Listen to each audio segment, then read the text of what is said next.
हमार गाना देखे खातिर हमार चैनल के सब्सक्राइब करी और बेल आइकन के जरूर दबाई। बोला बोला शिव शंकर भगवान की। तार भाई तार भाई तार भाई लेट गया है। Mix by Chandan Pandey. भटार भांग पी करे लेट गया है। भटार भांग पी करे लेट गया। देवघर जाना है, जल चढ़ाना है। देवघर जाना है, जल चढ़ाना है। यही टेंशन में कांवर मोरा छूट गया है। भटार भांग पी करे लेट गया है। भटार भांग पी कर लेट गया है। तब मैंने भी देवर जी को फोन किया है। तब मैंने भी देवर जी को फोन किया है। भटार भांग पी कर लेट गया है। भटार भांग पी कर लेट गया है। लेट गया है। लेट गया है। भटार भांग पी कर लेट गया है। भटार भांग पी कर लेट गया है। Mix by Chandan Pandey. खाली भंगिया पीता है, सब कंवरियन को पिलाता है। जब पी के आता है, नहीं चलो ले जाता है। नहीं चलो ले जाता है। खाली भंगिया पीता है, सब कंवरियन को पिलाता है।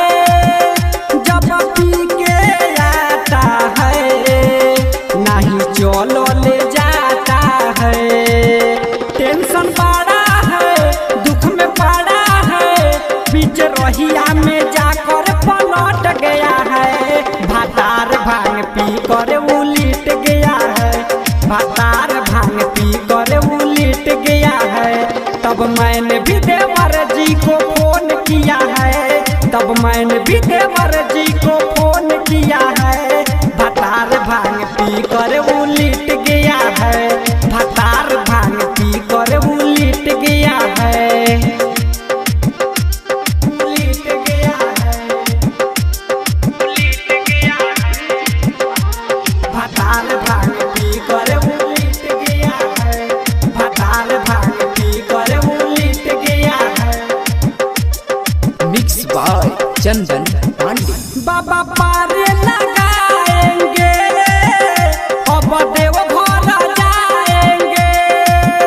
दीपू पवन देवरवा के फोन के बुलाएंगे। फोन के बुलाएंगे। बाबा पारे लगाएंगे, अब देवघर जाएंगे।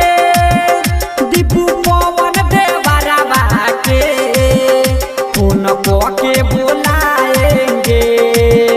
पूरा हाला है, पता चला है कि चंदन वो छोए पीछे छूट गया है। भटार भांग पी कर लेट गया है। भटार भांग पी कर लेट गया है। तब मैंने भी देवर जी को फोन किया है। तब मैंने भी देवर जी को फोन किया है। भटार भांग पी कर लेट गया है। भटार भांग पी कर लेट गया है। Mix by Chandan Pandey.